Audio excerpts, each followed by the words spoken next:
Good morning, everybody. Last night is a hard act to follow, so bear with me early this morning.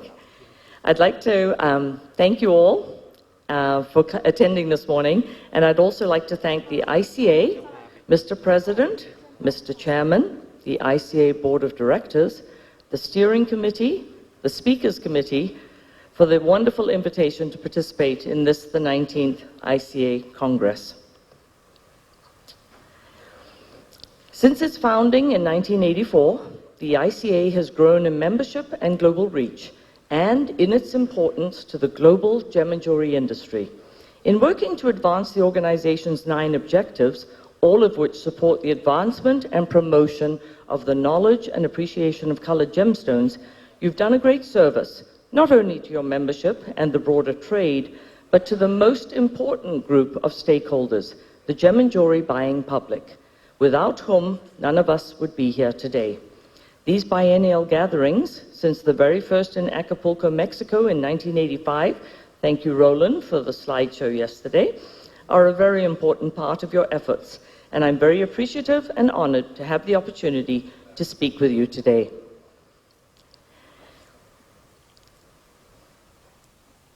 The great Russian painter, Vasily Kandinsky, credited with painting some of the first works of modern abstract art, believed that artistic experiences were all about feeling and that different colors affected your mood. He said color is a power which directly influences the soul. Anyone who has experienced the wonder of colored stones has a true and deep understanding of the extraordinary power of color and the magnificent treasures of the earth. Color permeates every facet of our lives. My first experience with the wonder and beauty of colored gemstones was when I studied at GIA in Santa Monica, I hate to say, 40 years ago. I was extremely fortunate, as was Henry Ho, that my colored stone instructor was Bill Boyajian, who inspired my now lifelong passion for color. Thank you, Bill.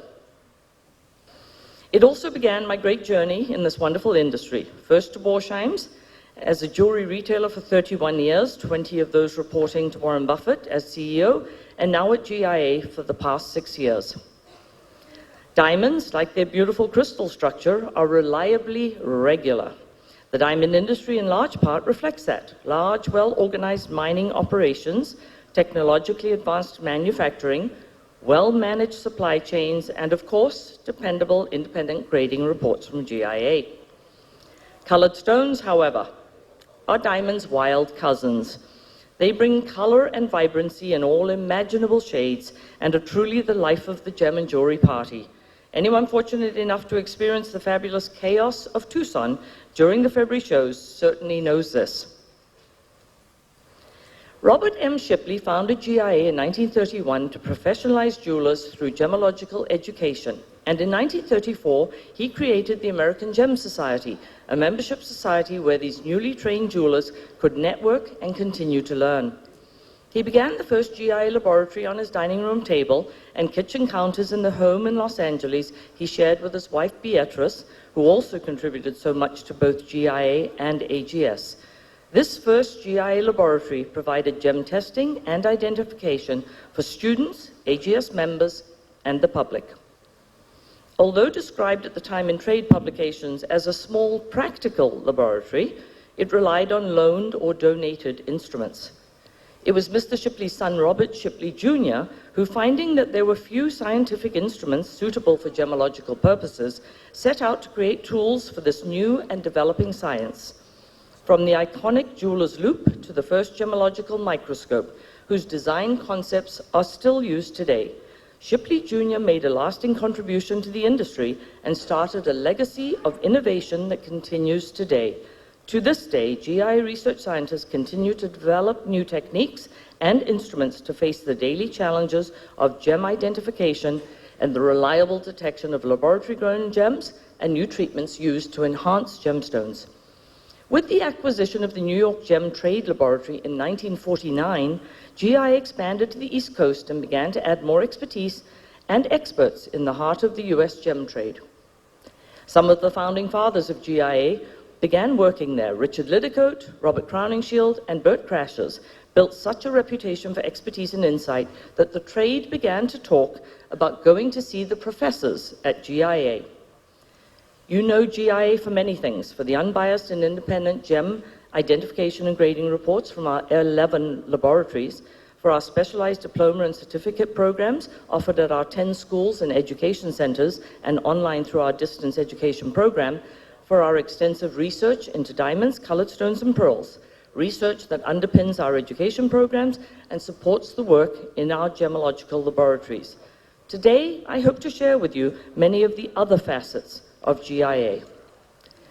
Two very colorful threads that tie together everything we do in our research, education, and laboratory services: our mission to protect consumers by ensuring their trust in gems and jewelry, and education, the discovery, sharing, and spreading of information, insight, and expertise in the service of our mission. Our mission to protect consumers and our position as an independent public benefit organization permeates everything we do and every decision that we make. The same is true of education. Back to the earliest days of GIA, when our founder, Robert M. Shipley, set out to professionalize jewelers across America and eventually around the globe. One of his first students was Dr. Edward Gubelin, who completed his graduate gemologist course in Los Angeles in 1939, before returning to Switzerland to begin working on his collection and his research into colored gems. His lifelong study of gems and their origin and inclusions revolutionized the science of gemology, and we all still benefit from his research today. After his passing in March 2005, GIA acquired his comprehensive collection of 2,800 gems and the extensive detailed references on each gem. The Gubelin collection is now part of the GIA Museum, where it is used daily for research and teaching our students. Select gems are on display to be enjoyed by all who visit GIA's campuses. The information about the Gubelin collection is available to all of you in the GIA Gem Database Project, a publicly accessible, searchable database of the technical data on each gem in the collection, including images, gemological inclusions, and chemical, spectroscopic, and X-ray data. This can be found at gia.edu under research. Education, the gathering and sharing of knowledge that underpins everything we do, is, I believe, the greatest benefit that GIA has to offer. To the consumers whom we work to protect each day, and to the trade, all of you who patronize our labs, hire our graduates, learn from our research, and come to us for education and seminars. In 2019, more than 300 participants attended our very new Advanced Synthetic Diamond Identification seminars. And in 2020, we plan to offer more short, focused seminars designed specifically as continued education for gem and jewelry professionals like you as we build our gemology curriculum for the future. The education thread starts, as does just about everything in our industry, at the mine.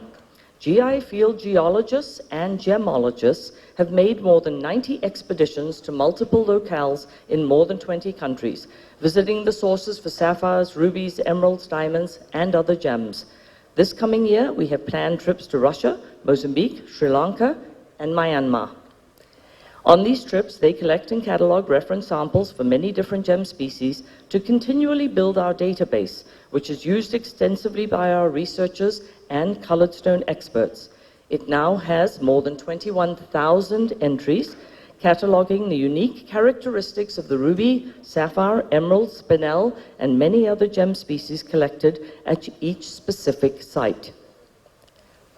For example, here we see an analysis of alexandrite samples from Brazil, India, Russia, Sri Lanka, and Tanzania, showing their relative concentrations of gallium and tin. By measuring the concentration of those same elements in an alexandrite of unknown origin, we could reasonably determine the gem's origin. The information and insights from this research are shared extensively in GI's quarterly journal, Gems and Gemology, on our website, and in our education courses, and this informs the work in our identification and grading laboratories. GI's colored stone expertise builds on the work and pioneering contributions of many GIA scientists. Some of these luminaries have been recognized by the international scientific community with newly discovered minerals named in their honor. Lidocotite, a species of tourmaline named after Richard T. Lidocote in 1977. Mr. Lidocote was GIA's second president and the father of modern gemology, who devoted more than 50 years to GIA. Rossmanite, a species of tourmaline, was named for Professor George R. Rossman of Caltech, the California Institute of Technology, in 1998. George is known for his contributions to the study of color origin. He was also a member of the GIA board for 20 years and a longtime GIA consultant and contributor to Gems and Gemology.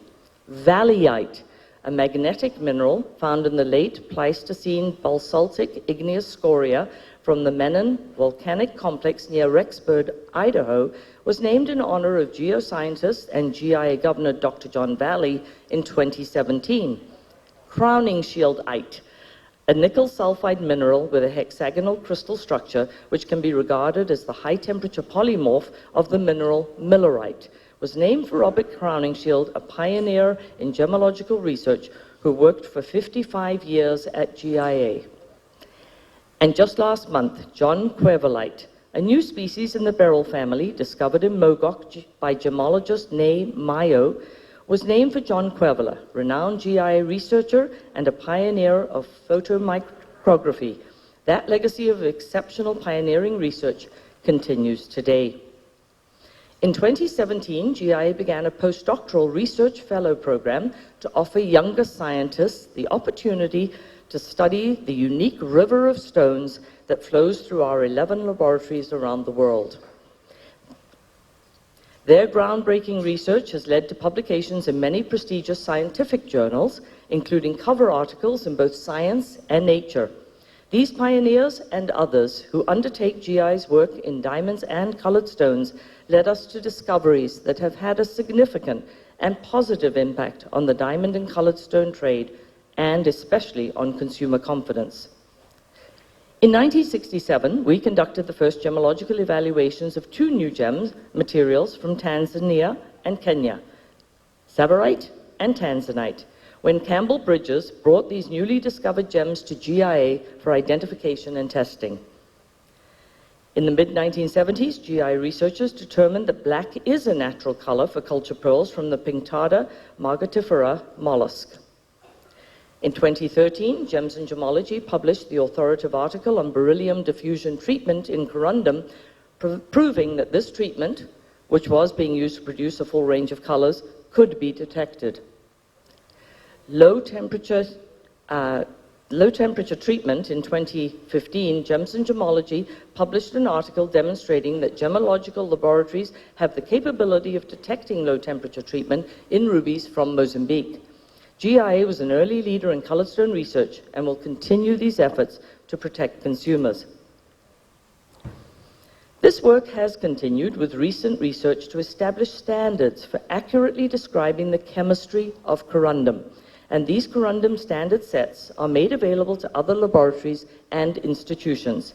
Each set contains 4 standards and will be accompanied by a certificate stating the trace element levels with total combined uncertainty for each standard.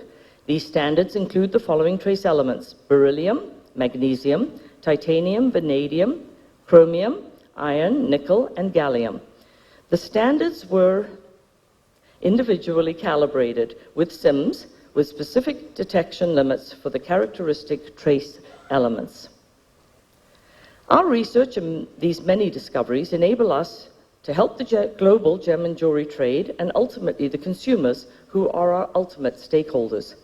The research that GI funds allows us to stay informed and share with you developments in laboratory-grown gems and new treatment technologies. Based on this work by our more than 60 full-time research staff, including more than 20 PhDs, we develop new instruments to support our laboratory identification and grading services, and for use by the trade in your factories, offices, and retail stores. Because of this work, we can offer new services based on science. Diamond country of origin reports, which are demanded by new consumers.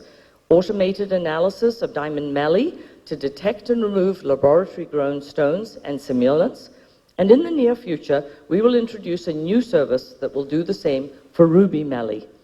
And new colored stone traceability reports, a service similar to our recently announced Diamond Country of Origin reports. For these reports, we will evaluate colored stone rough using imaging, measurements, and analytics, and later match the polished stone to the original rough, confirming the gem's country of origin.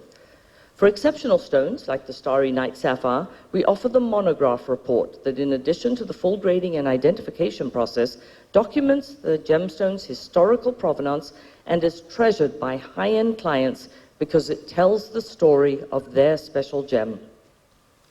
Something that makes our research even more valuable is how freely we share it. GIA's quarterly journal, Gems and Gemology, has been published for more than 80 years.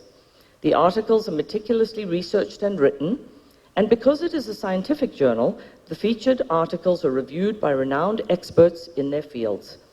And while the printed version is very impressive and quite beautiful, every article from the first issue published in 1934 to the most recent is available for free on gia.edu. There will be a special edition devoted entirely to colored stones scheduled for release just before the Tucson Gem Show in February next year. The Richard T. Liddicoat Gemological Library and Information Center on our campus in Carlsbad, California, is the largest and most complete repository of gemological knowledge in the world. Its vast collection includes more than 66,000 books, back issues of hundreds of periodicals, more than 200,000 images and videos, many available for license, an archive of rare books and other materials, including hundreds of original sketches by famed Harry Winston jewelry designer Ambaji Shinde. Hundreds of these rare books, including a 500-year copy of Pliny's Natural History, the first scientific book conveying information on gems, have been scanned and are available for all to learn from and enjoy online at archive.org/details/backspace GIA Library. Also on our website at gia.edu is our Gem Encyclopedia, which provides a virtual journey through the science and love of gemstone from across the globe. The thread of GIA education starts with the very young and brings together the entire industry. The GIA Gem Kids program sparks interest in earth sciences, minerals, gems, gemology, and the gem and jewelry industry in young students, inspiring them to be the next generation of leaders. In Carlsbad, nearly 5,000 9- and 10-year-old school students from Southern California visit GIA and are introduced to minerals and gems each year as part of their earth science curriculum. Last year, nearly 6,000 primary and secondary school students in Botswana, the Democratic Republic of the Congo, and South Africa participated in the program, and we've had smaller classes in Cote d'Ivoire, Kenya, and Tanzania. We work to broaden access to our education programs with 7 GIA campuses, 2 affiliated institutions in China, our robust distance education program, and $2 million in scholarships offered each year, which help to bring non-industry people into the gem and jewelry trade.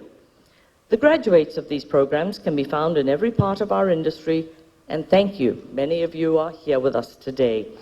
The GIA Alumni Association has more than 130,000 members in 65 chapters around the world, educated, involved, ethical gem and jewelry professionals working every day to discover and fashion gems, design and create beautiful jewelry, and help our customers celebrate the most important moments of their lives with a treasure that can be passed from generation to generation.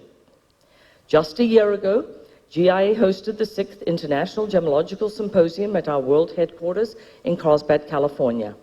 These events, held every few years, are an unparalleled opportunity for the global gem and jewelry community to gather, learn the latest research and business practices, renew important relationships, and form new bonds across the global industry. In 2018, we hosted more than 800 attendees from 36 countries. The annual GIA Global Leadership Program with Harvard Business School gathers thought leaders from across the globe, from every sector of the industry, to examine issues faced by international businesses and apply the lessons learned in other industries to their own businesses. The program, now in its 6th year, provides an unparalleled networking opportunity for senior executives to forge new friendships and build bridges between different sectors of the global gem and jewelry supply chain. The participants in the program reflect the breadth and depth and changes in our industry. In 2019, 30% of the participants were women, the highest percentage ever, and twice the number from the previous year. And the thread reaches from Harvard to alluvial miners in East Africa. In 2017, we launched a gem guide specifically for small-scale artisanal miners to offer basic gemological and market knowledge for artisanal miners in gem-producing regions. The illustrated booklet, available in English and Tanzanian Swahili, was initially distributed to approximately 45 women miners in the Tanga region of Tanzania. Since then, working with PACT, a Washington, D.C.-based non-governmental development organization with extensive expertise and experience in the region, we have now trained more than 1,500 miners, predominantly women, in Tanzania and Kenya. The impact has been dramatic. Miners are making more money and improving the lives of their families. They are building brick houses and sending more children to school. And brokers and cutters are getting better quality material for which they are happy to pay. A woman miner from Kalolani, near Tanga in Tanzania, told PACT that after the training, she is selling garnets for 70,000 Tanzanian shillings, about $30 US, rather than the maximum of 10,000 shillings she would have received before the training. A gem cutter based in Tanzania reported that as the program progressed, he saw better quality goods, while before there was often very little worth cutting. PACT calculated that the knowledge gained from GI's $120,000 initial investment in this project, funded from the GIA Endowment Fund, generated a 12-fold social return on investment to the miners and would continue to help them in the coming years. The benefits of this program extend beyond these small-scale alluvial miners. It also reaches the gem dealers in the nearby towns, the designers and manufacturers who seek out these special gems because of their provenance, the retailers who carry their pieces, and finally, and most importantly, it reaches the consumers whose interest in the positive social impact of their purchases is becoming ever more important. Because of the far-reaching impact of this program, particularly how it is further empowering already powerful women, I'm very pleased to announce here today that GIA has made a $1.3 million 4-year commitment to expand the program to reach more artisanal miners in more countries in Africa.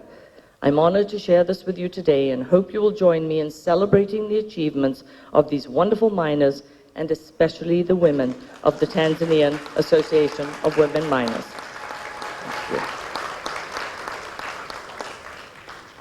Our industry means so much to so many. We help people mark the most important milestones of their lives with some of nature's rarest treasures. Our role, all of us together, is to give those who rely on us confidence in the beautiful gems and jewelry we provide to help them embody and express their deepest emotions. I wanted to highlight to you today all that GIA does in fulfillment of our very important mission. Our mission is to ensure the public trust in gems and jewelry by upholding the highest standards of integrity, academics, science, and professionalism through education, research, laboratory services, and instrument development. We are most grateful for your support, and together we can all ensure the continued desirability for gemstones and jewelry by consumers, that we remain relevant by being transparent, authentic, honest, and trustworthy, and that we educate consumers to understand what they are buying with full disclosure, and share the remarkable stories of the journey of their gemstones to inspire their passion to purchase and revere these treasures of Mother Nature. I believe that the future is bright for our industry, and if we are willing to embrace technology and changes, adapt to new thinking, and especially innovate. I'd like to close with one of my favorite quotes. Those of you that know me well have heard me state this a million times. It's often attributed to Darwin. And that is that it is neither the strongest nor the most intelligent of a species that survives. It is those most adaptable to change. Thank you all very much.